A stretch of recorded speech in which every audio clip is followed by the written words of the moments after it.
Assalamualaikum warahmatullahi wabarakatuh. Halo, apa kabar teman-teman? Jumpa lagi. Di konten kali ini, aku bakalan melanjutkan materi yang sebelumnya mengenai terminologi dasar dalam kedokteran gigi. Oke, langsung saja kita bahas mengenai terminologi bagian-bagian gigi. Jadi perlu kita ketahui bahwa gigi tersusun atas 4 jaringan utama, yaitu email, dentin, cementum, dan pulpa. Email, dentin, dan cementum merupakan jaringan keras penyusun gigi, sedangkan pulpa merupakan jaringan lunak yang menyusun gigi. Email tersusun atas 95% kalsium hidroksiapatit, 5% air, dan matriks email. Dentin tersusun atas 65% kalsium hidroksiapatit, 35% bahan organik, dalam hal ini serabut kolagen, dan 12% air. Kemudian cementum tersusun atas 70% kalsium hidroksiapatit, 18% bahan organik, atau dalam hal ini serabut kolagen, dan 12% air. Adapun pulpa tersusun atas pembuluh darah dan saraf. Nah, email ini merupakan lapisan putih pada permukaan luar yang merupakan pelindung mahkota. Jadi dapat kita lihat pada gambar, ini merupakan email yang merupakan bagian terluar berwarna putih pada mahkota gigi. Ya, jadi email ini merupakan lapisan terluar dari mahkota gigi. Kemudian email ini merupakan substansi yang paling keras dalam tubuh. Email berkembang dari organ email, yaitu lapisan ektoderm dan produk dari sel-sel epitelial khusus yang disebut sebagai ameloblast. Adapun dentin, dentin ini merupakan jaringan keras yang berwarna kekuningan berada di bawah email dan menyusun bagian dalam setiap mahkota serta akar gigi. Jadi di sini kita lihat kan ini bagian akar.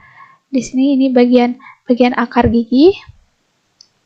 Ini batasnya, kemudian bagian ini merupakan bagian mahkota gigi.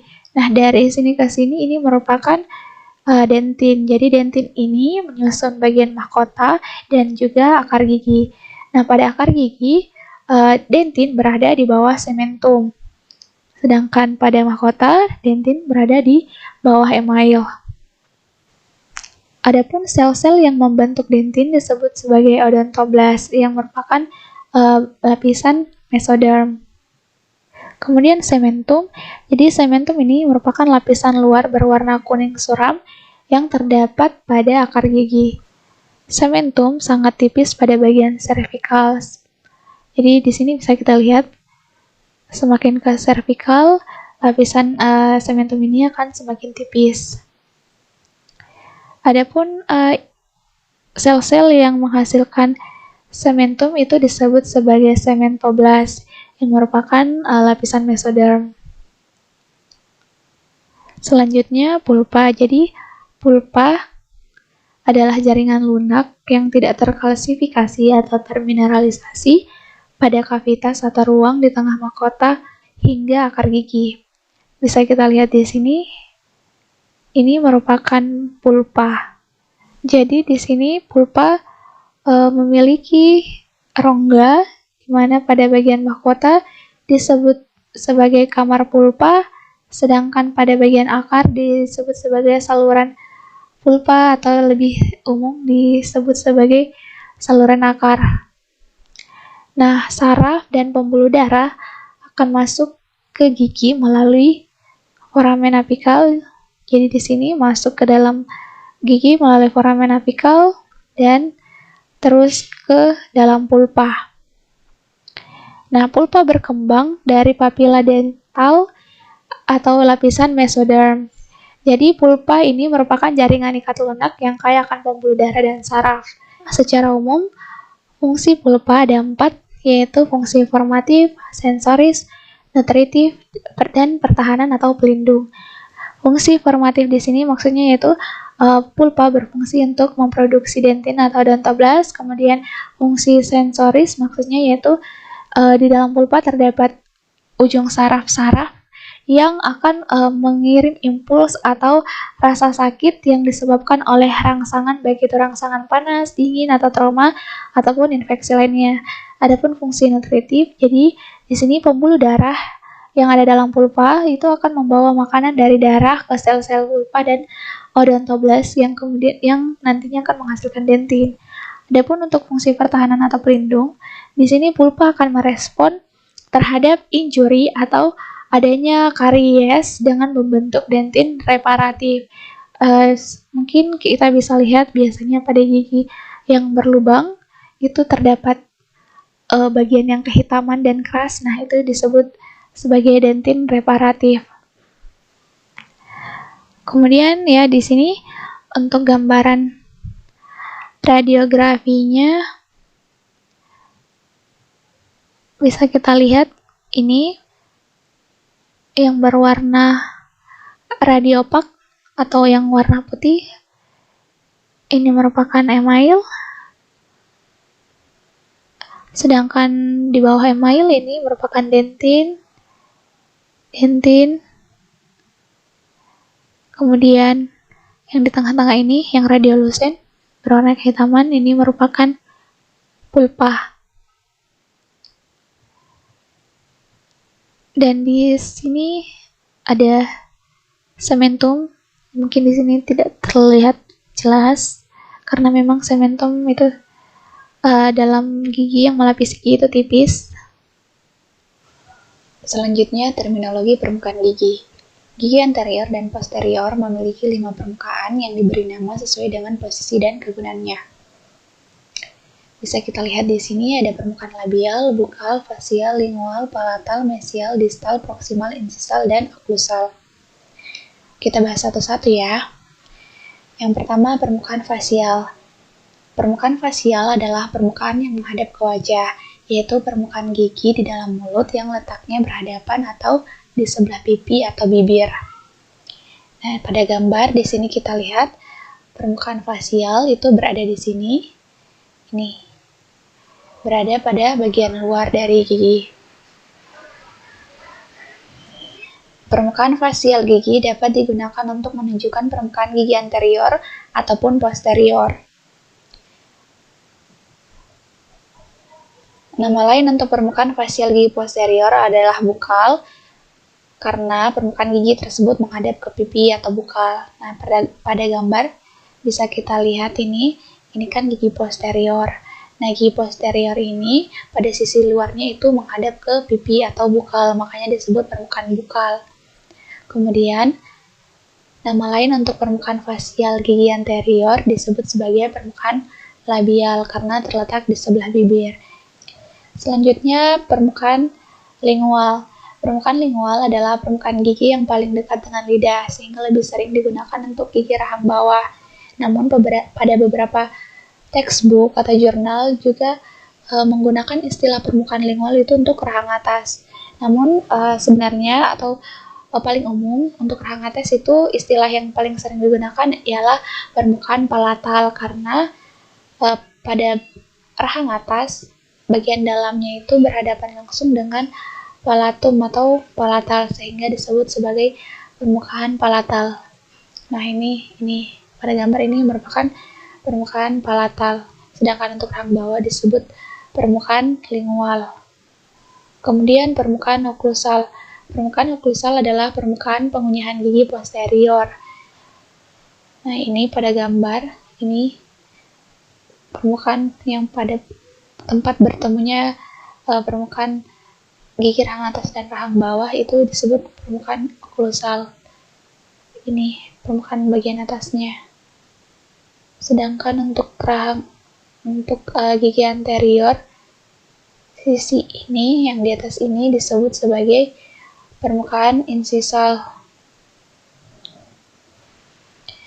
Kemudian permukaan proksimal gigi. Jadi permukaan proksimal gigi merupakan bagian samping dari gigi atau istilah yang digunakan untuk sisi gigi yang umumnya bersebelahan dengan gigi yang berdekatan atau gigi tetangganya. Terdiri dari permukaan mesial dan distal. Nah, seperti ini. Bagian samping dari gigi ini disebut sebagai permukaan proksimal.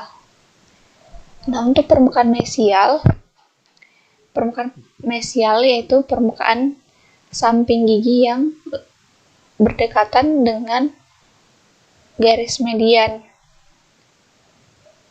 Sedangkan permukaan distal merupakan permukaan proksimal yang lebih jauh dari garis tengah atau garis median.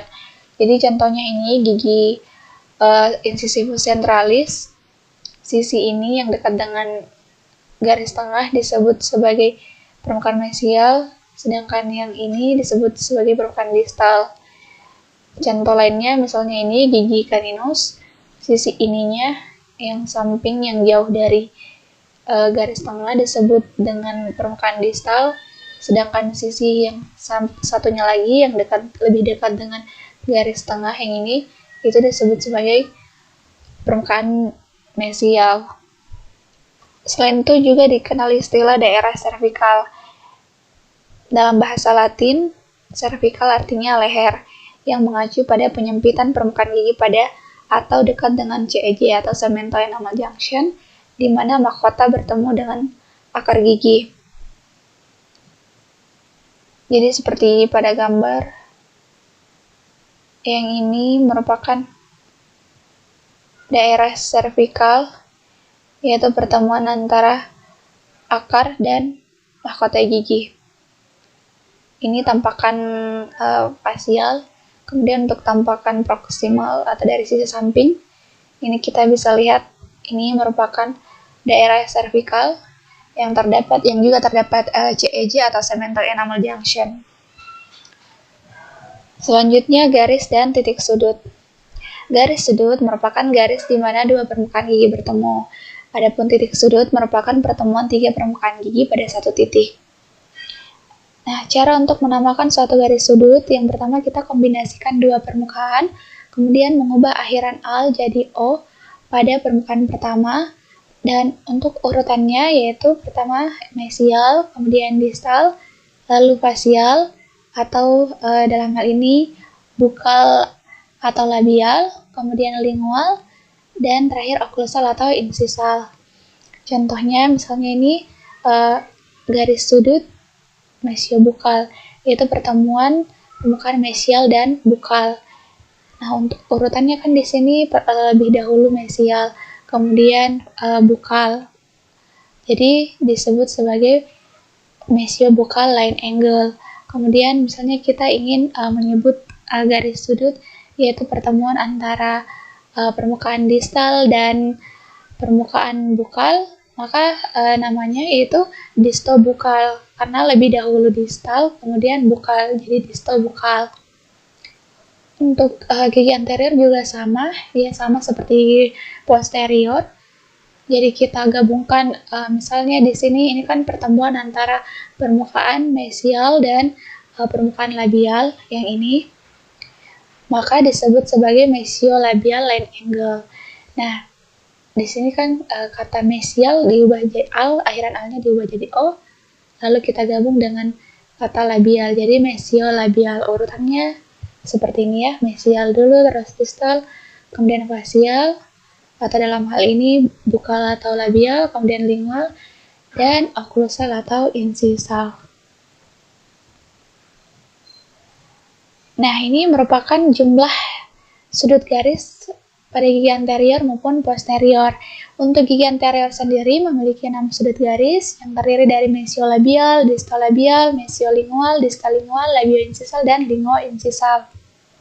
Sedangkan untuk gigi posterior memiliki 8 sudut garis yang terdiri dari mesiobukal, distobukal, mesiolingual, distolingual, mesioklusal, distooklusal, bukooklusal, dan linguoklusal. Adapun titik sudut, gigi anterior memiliki 4 titik sudut, yaitu mesiolabioinsisal, distolabioinsisal, mesiolinguoinsisal, distolinguoinsisal, sedangkan untuk gigi posterior sama juga ya, memiliki 4 titik sudut, yaitu mesiobukooklusal, distobukooklusal, mesiolinguoklusal, distolinguoklusal. Jadi jika diperhatikan, point angle-nya sebenarnya sama ya, mesio, disto. Cuman bedanya untuk gigi anterior dia menggunakan insisal, karena memang di gigi anterior tidak kita menggunakan istilah insisal Sedangkan untuk gigi posterior kita menggunakan istilah oklusal untuk permukaan bagian atas gigi atau permukaan di mana rahang atas dan rahang bawah itu bertemu, dan atau biasa juga disebut permukaan menggigit, permukaan mengunyah, ya, permukaan mengunyah atau permukaan kunyah.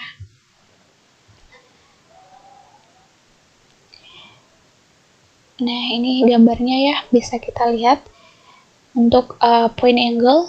Di sini pertemuan antara tiga permukaan. Di sini ada permukaan distal, pertemuan distal, kemudian permukaan lingual dan permukaan oklusal. Sedangkan untuk line angle, dua permukaan jadi ada di sini. Karena pertemuan antara ini ya, misalnya sisi bukal dan sisi mesial, sisi distal. Nah, ini dia gambar letak dari line angle atau point angle, garis sudut atau titik sudut dari gigi anterior maupun gigi posterior. Ini titik letak dari garis sudut gigi anterior, titik sudut gigi anterior, ini titik sudut gigi posterior, dan ini garis sudut dari gigi posterior. Kemudian dimensi gigi. Jadi untuk menggambarkan dimensi gigi seperti panjang atau lebar gigi dapat diambil dari penggabungan dua sisi atau permukaan gigi yang dapat menunjukkan arah di mana dimensi tersebut diambil. Misalnya panjang mahkota insisivus dari tepi insisal hingga garis servikal disebut sebagai dimensi insisoservikal. Istilah serupa lainnya juga bisa digunakan untuk menggambarkan dimensi mahkota seperti mesiodistal, fasiolingual, bukolingual, atau oklusoservikal. Adapun panjang akar gigi dapat digambarkan sebagai dimensi servikoapikal dari arah servikal ke bagian akar gigi. Contohnya misalnya ini ya, jadi misalnya kita ingin mengukur panjang akar gigi. Nah, bisa kita ukur dari ini, dari bagian servikalnya ke apikal. Jadi disebut sebagai dimensi servikoapikal. Sedangkan untuk mahkota juga kita bisa ukur dari bagian servikal ke insisal.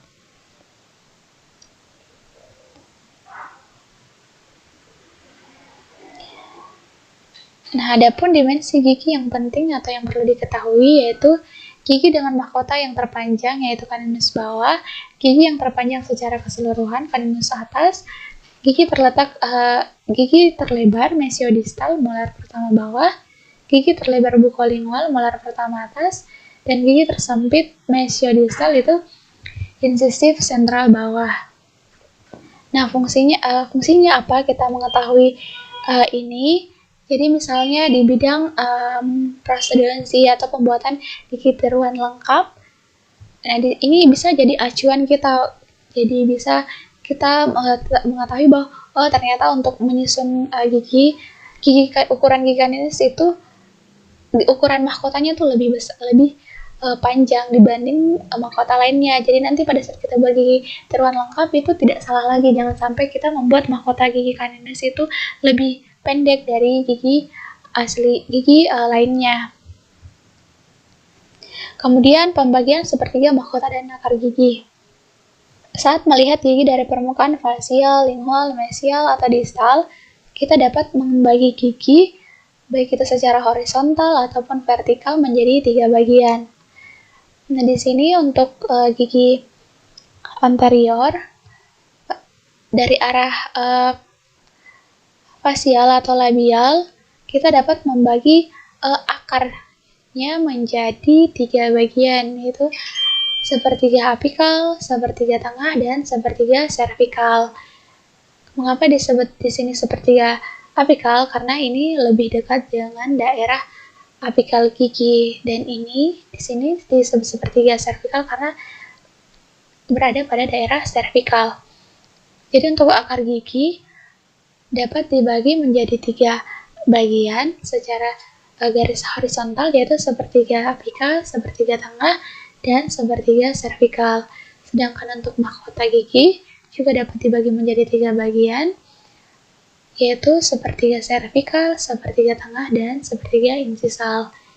Adapun untuk pembagiannya berdasarkan garis vertikal, untuk gigi anterior dari permukaan fasialnya kita dapat bagi 3 juga, yaitu sepertiga mesial, kemudian sepertiga tengah, dan sepertiga distal. Jadi tergantung ya permukaan mana yang dekat dengan garis tersebut. Ya misalnya ini kan daerah mesial, sedangkan ini daerah distal. Jadi makanya kita sebut yang daerah ini itu sepertiga mesial, kemudian di tengah, makanya disebut sebagai sepertiga tengah, dan ini daerah distal disebut sebagai sepertiga distal. Adapun untuk sisi proksimal, contohnya di sini sisi mesial. Nah, ini kan bagian ini itu kalau kita lihat dari permukaan mesialnya yang terlihat kan ada sisi lingual dan fasial, atau dalam hal ini yaitu permukaan labial. Jadi kita bagi 3, bisa dibagi 3 ya, sepertiga lingual, sepertiga tengah, dan sepertiga labial. Sama seperti dengan gigi anterior, gigi posterior juga bisa dibagi menjadi 3 bagian. Jadi untuk akarnya sepertiga servikal, sepertiga tengah, dan sepertiga apikal. Begitupun mahkotanya sepertiga oklusal, sepertiga tengah, dan sepertiga servikal. Di sini kita gunakan oklusal ya, karena permukaan bagian atas ini pada gigi posterior itu disebut oklusal, sedangkan untuk gigi anterior disebut sebagai permukaan insisal. Nah, di sini untuk permukaan oklusal, jadi ketika kita melihat dari permukaan oklusal juga dapat dibagi menjadi 3, yaitu permukaan mesial, sepertiga tengah, dan sepertiga distal. Kan misalnya ini permukaan mesialnya, jadi disebut sepertiga mesial, ini distal, jadi disebut sepertiga distal. Kalau misalnya kita mau tarik garis bagi 3 dari arah sini boleh, jadi sepertiga fasial, sepertiga tengah, dan sepertiga lingual. Ya tergantung dari sisi mana yang dekat dengan garis tersebut.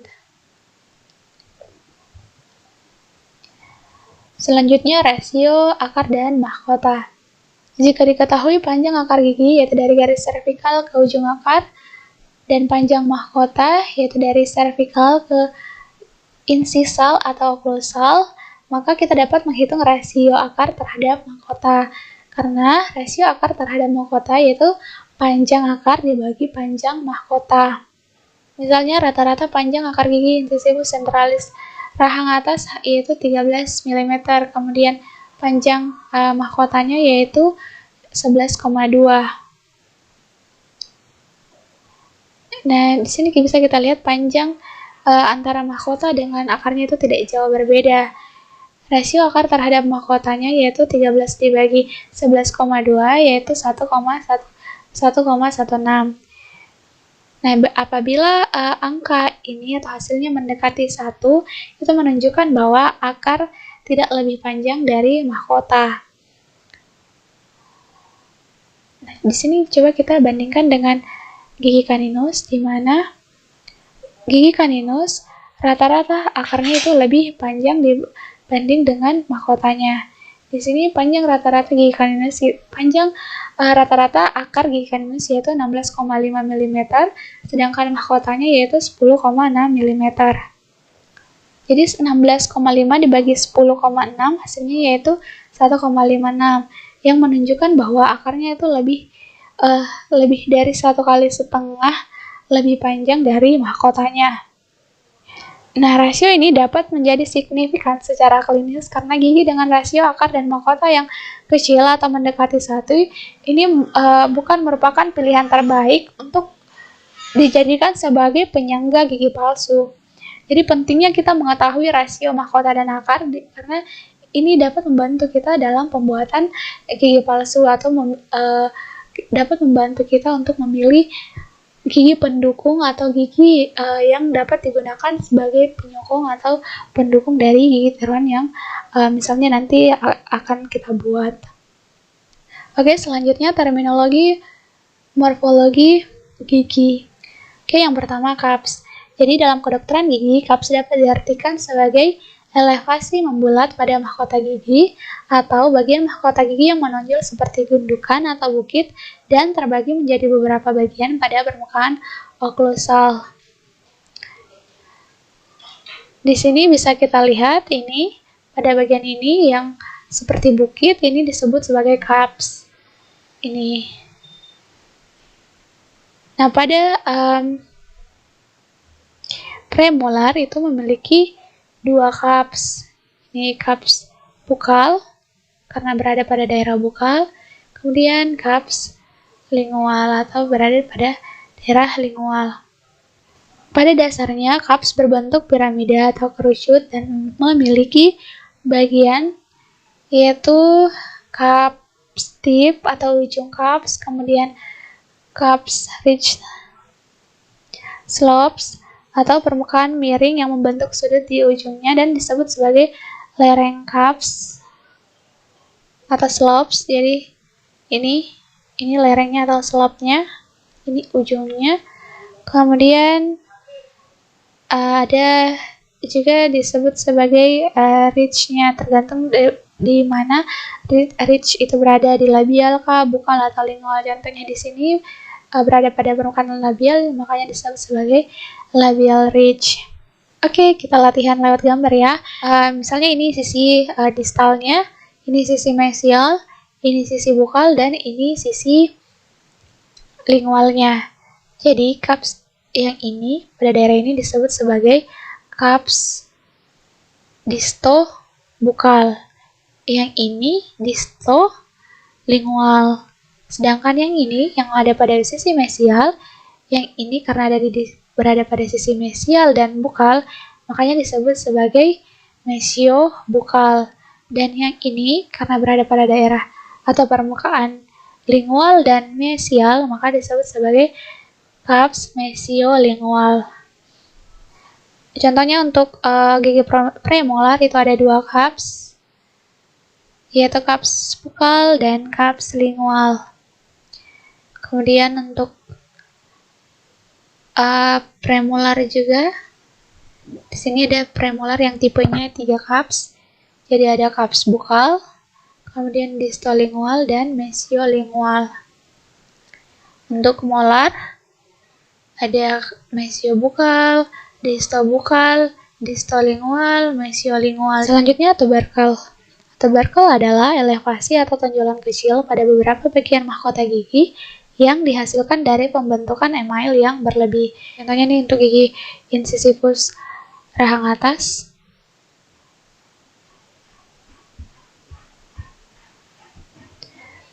Di sini terdapat email berlebih.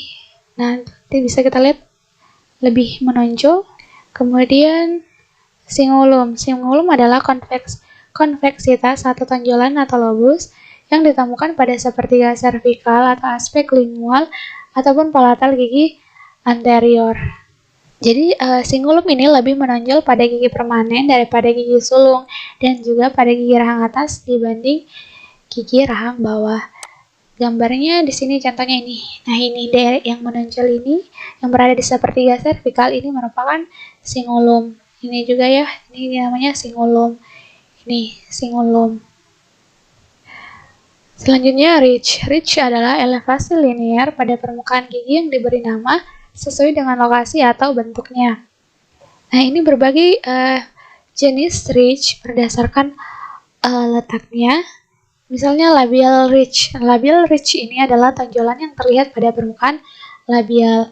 Itu berjalan dari arah cervical ke incisal. Dan ini hampir semua berada di tengah permukaan labial gigi. Contohnya ini pada gambar ini merupakan permukaan gigi incisivus, permukaan labial dari gigi incisivus. Nah, di sini di tengah-tengah gigi incisivus itu biasanya terdapat labial ridge yang berjalan dari sini incisal ke cervicalnya. Kemudian buccal ridge. Nah, sama dengan labial ridge, buccal ridge ini adalah ridge yang terlihat di permukaan bukal. Kemudian lingual ridge adalah ridge yang terdapat pada permukaan lingual yang memanjang biasanya dari cingulum ke ujung cups dan contohnya itu pada gigi caninus permanen dan pada gigi posterior. Selain berdasarkan letaknya, nah ridge ini juga dapat dibagi menjadi beberapa jenis, yaitu marginal ridge, triangular ridge, transversal ridge, dan oblique ridge. Marginal ridge ini merupakan batas linear bulat dari email yang membentuk margin atau tepi mesial dan distal dari permukaan lingual gigi anterior dan permukaan oklusal gigi posterior. Marginal ya, artinya tepi. Nah, contohnya ini kan ada tonjolan kecil nih, yang berjalan dari sini ke sini, yang berada pada tepi-tepi. Makanya disebut sebagai marginal ridge. Nah, ini penampakan dari oklusalnya, permukaan oklusal. Kita lihat di sini, ini ada garis menonjol, tonjolan dari sini, terus berjalan ke sini, ini berjalan ke sini. Nah, disebut sebagai mesial marginal ridge karena berada pada sisi mesial. Ini juga distal marginal ridge karena berada daerah distal. Nah, ini letaknya pada gigi posterior, sedangkan untuk gigi anterior itu biasanya terdapat pada gigi incisivus ya, seperti ini. Kita lihat ada mesial, ada distal. Selanjutnya, triangular ridge. Triangular ridge merupakan ridge yang berjalan turun atau miring dari ujung cup sampai ke bagian tengah permukaan oklusal gigi. Nah, triangular ridge ini hanya terdapat pada gigi premolar dan gigi molar. Nah, contohnya di sini dapat kita lihat pada gambar. Yang ini ada penonjolan. Ini merupakan triangular ridge. Kemudian ini juga triangular ridge. Ini juga triangular ridge. Kemudian pada gigi premolar di sini biasanya mungkin di sini tidak terlihat secara jelas ya. Namun pada gigi asli atau tampakan gigi asli biasanya di gigi premolar itu terdapat triangular ridge. Jadi pada bagian sini biasanya terdapat penonjolan, di bagian sini juga terdapat penonjolan. Dinamakan triangular ridge karena kedua lereng atau slope dari sisi ridge bertemu membentuk segitiga dan menyerupai dua sisi segitiga.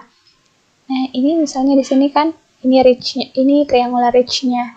Nah, ini yang samping-samping ini kan ini merupakan lereng atau slope-nya.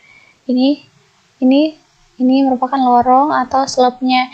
Jadi kita bayangkan di sini slope yang ini bertemu dengan slope yang ini ketemu di sini itu kan membentuk seperti segitiga.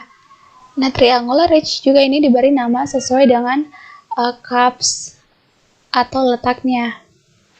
Misalnya ini terletak di cups, misalnya di sini cups bukal, jadi ini merupakan triangular ridge cups bukal.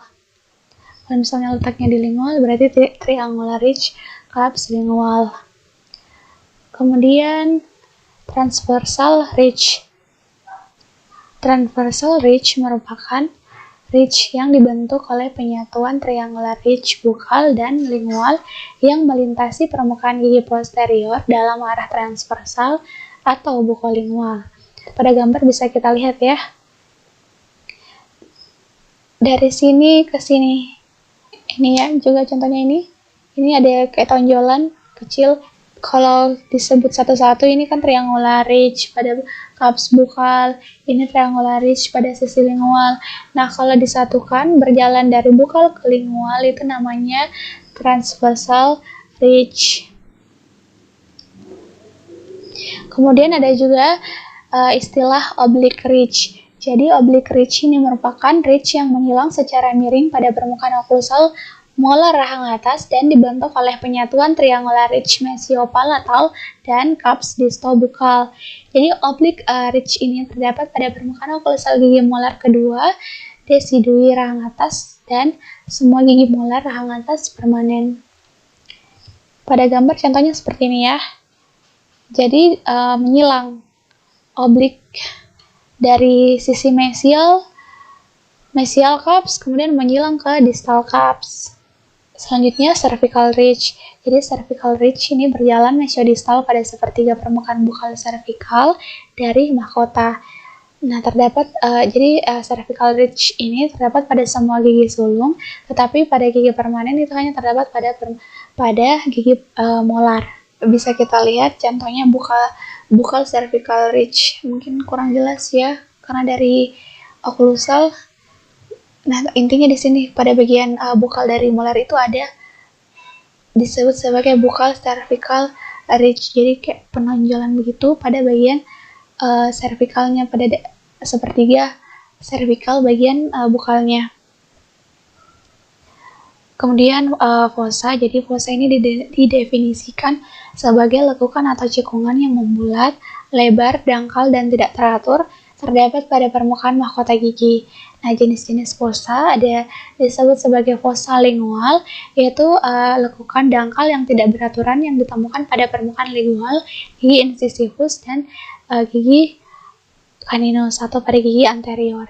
Contohnya di sini bisa kita lihat pada bagian lingual dari gigi anterior itu terdapat permukaan atau lekukan dangkal. Jadi seperti ini. Daerah sini itu disebut sebagai fossa lingual. Nah, ini fossa lingual.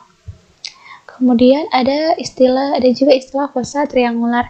Jadi fossa triangular ini terletak di sebelah mesial dan distal marginal ridge pada permukaan oklusal gigi posterior. Dua jenis fossa triangular adalah fossa triangular mesial dan fossa triangular distal.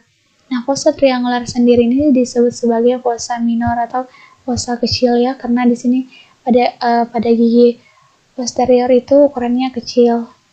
Bisa kita lihat itu terdapat pada marginal ridge, ya pada tepi. Kita biasanya terkadang ada fossa triangular pada sisi mesial maupun distal. Kemudian fossa sentral, jadi dilihat dari namanya saja sentral, berarti fossa yang letaknya pada bagian tengah dari permukaan oklusal gigi molar, rahang atas maupun rahang bawah. Jadi untuk gigi yang hanya memiliki dua cups itu tidak memiliki fossa sentral, tetapi memiliki fossa triangular. Di sini contohnya pada gambar yang bisa kita lihat di tengah-tengah ini ada semacam cekungan dangkal tidak beraturan. Ini ilustrasinya. Kemudian groove. Jadi groove atau alur adalah suatu lekukan atau cekungan yang dangkal, sempit, dan panjang yang terdapat pada suatu permukaan gigi. Nah, groove ini ada yang disebut sebagai developmental groove, di mana developmental groove ini adalah garis, alur, atau lekukan pendek dan dangkal antara bagian utama dari mahkota atau akar gigi yang terbentuk selama perkembangan gigi. Nah, groove ini biasanya memisahkan lobus atau bagian utama dari gigi. Contohnya developmental groove, buccal, dan lingual. Adapun supplemental groove atau alur tambahan, jadi ini merupakan groove atau alur yang tampakannya tuh kurang jelas, dangkal, dan merupakan percabangan dari developmental groove. Seperti ini ya, seperti pada gambar, ini cabang-cabang kecil. Kemudian sulcus, jadi sulcus merupakan lekukan atau lembah panjang pada permukaan gigi yang terlihat di antara ridge dan cups. Nah, sulcus miring atau condong ke arah tengah dan bertemu pada suatu sudut yang terutama terlihat pada permukaan oklusal gigi posterior.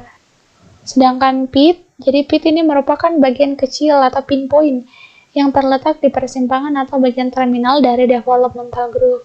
Untuk gigi anterior contohnya ini berada pada bagian terminal dari developmental groove lingual seperti titik. Kemudian fissure, jadi fissure ini adalah saluran atau celah sempit terletak di kedalaman developmental groove yang terbentuk selama perkembangan gigi. Jadi seperti ini itu berada pada developmental groove yang masuk ke dalam. Nah, fissure ini lebih sempit ke dalam. Kemudian lobus. Jadi lobus adalah pusat pembentukan dalam perkembangan mahkota gigi. Jadi sederhananya lobus ini adalah salah satu divisi utama dari mahkota dan biasanya dipisahkan oleh developmental groove. Untuk perkembangan gigi minimal itu dibutuhkan 4 lobus. Misalnya untuk di sini gigi anterior, itu ada 3 lobus untuk permukaan labial. Ini lobus 1, lobus 2, lobus 3, sedangkan ada 1 lobus untuk bagian palatal dan lingual. Nah, hasil dari lobus lingual atau palatal itu yaitu cingulum yang akan nantinya membentuk cingulum. Kemudian pada gigi posterior, lobus pada gigi posterior itu umumnya sama dengan jumlah cups yang dihasilkan. Misalnya ini ada 5 lobus. Nah 5 lobus ini kemudian nantinya akan membentuk 5 cups. Selanjutnya mamelon, di mana mamelon adalah tonjolan bulat kecil atau penonjolan email yang ditemukan pada tepi insisal gigi incisivus yang baru erupsi. Jadi mamelon ini ditemukan terutama di gigi permanen dan juga di rahang atas daripada gigi rahang bawah. Umumnya berjumlah 3, yaitu pada bagian mesial, tengah, dan distal. Dan biasanya paling besar itu pada daerah mesial, kemudian yang terkecil itu pada daerah tengah atau middle. Selanjutnya puncak kelengkungan atau kurvatura. Kurvatura atau puncak kurvatura ini merupakan titik cembung atau tonjolan terbesar di permukaan gigi. Lokasi puncak kurvatura pada permukaan fasial sebagian besar mahkota berada pada sepertiga servikal. Adapun lokasi puncak kurvatura lingual gigi anterior adalah di sepertiga servikal pada cingulum. Untuk puncak kurvatura lingual gigi posterior itu paling sering berada pada sepertiga tengah. Nah, ini contohnya. Di sini kita bisa lihat ini pada titik ini merupakan lingual crest of kurvatura. Jadi ini merupakan puncak kurvatura pada bagian lingual atau titik cembung, titik paling cembung pada bagian lingual. Sedangkan untuk bagian labial ini, nah ini merupakan titik tercembung. Selanjutnya titik dan area kontak. Area kontak merupakan puncak kurvatura atau lokasi tonjol paling besar pada permukaan proksimal mahkota gigi, di mana satu gigi bersentuhan dengan gigi di dekatnya. Nah, di sini ada istilah titik dan area. Istilah area itu biasanya digunakan untuk gigi posterior karena daerah yang berkontak itu lebih luas dibandingkan dengan gigi anterior, di mana gigi anterior itu daerah yang berkontak itu seperti titik atau areanya lebih kecil, makanya untuk gigi anterior disebut sebagai titik kontak. Sedangkan untuk gigi posterior itu disebut area kontak. Kemudian diastema. Jadi diastema adalah ruang antara dua gigi yang berdekatan yang tidak bersentuhan satu sama lain yang seharusnya ada secara normal. Jadi biasanya yang paling sering terjadi itu adanya diastem centralis atau diastem pada gigi tengah yang berada di antara gigi incisivus centralis kanan dan kiri. Kemudian ruang interproksimal. Jadi ruang interproksimal merupakan ruang segitiga yang terlihat di antara dua gigi yang berdekatan dari cervical ke area kontak. Nah, jadi kalau tampakan klinisnya seperti ini, yang daerah sini, ini yang daerah segitiga ini, yang diisi oleh gusi ini, itu disebut sebagai ruang interproksimal. Nah, lebih jelasnya itu bisa kita lihat dalam gambaran radiografi. Ini yang segitiga ini merupakan ruang interproksimal. Nah, ini tadi titik kontak ya, yang dijelaskan sebelumnya, ini titik kontak atau area kontak. Selanjutnya, embrasure adalah ruang potensial yang berbentuk V yang mengelilingi area kontak dan menyempit pada area kontak, dan juga melebar ke arah permukaan fasial, lingual, dan oklusal.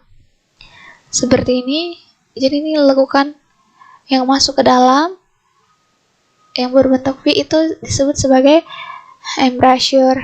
Nah, ada berbagai jenis embrasure yang diberi sesuai dengan permukaannya. Contohnya ini ada yang bagian fasial, kemudian ada bagian lingual, ada bagian oklusal, dan juga di sini ada istilah papila interdental. Nah, papila interdental merupakan jaringan gingiva yang terdapat pada ruang interproksimal berbentuk segitiga antara dua gigi yang berdekatan di lengkung yang sama. Contohnya seperti ini. Nah, ini kan di sini ruang interproksimal yang segitiga ini. Kemudian diisi dengan gingiva atau papila. Selanjutnya developmental depression. Nah, developmental depression adalah lekukan panjang sempit linear pada sumbu panjang permukaan mesial dan distal akar gigi terbentuk selama perkembangan gigi. Seperti ini. Nah, ini yang cekungan pada akar gigi ini disebut sebagai developmental depression. Pada sisi mesial makanya disebut sebagai mesial developmental depression. Oke, kita latihan. Di sini aku udah nyiapin beberapa gambar beserta bagian-bagiannya. Nah, di sini bisa kalian lihat sendiri. Ada cups, kemudian marginal ridge, ada mesial distal, kemudian ada triangular ridge, crest atau puncak dari curvatura, ada ada developmental depression. Bisa kalian lihat sendiri ya, perhatikan sendiri. Oke, berikut referensi yang saya gunakan. Sekian untuk materi kali ini. Sampai jumpa di pertemuan selanjutnya. Bye-bye.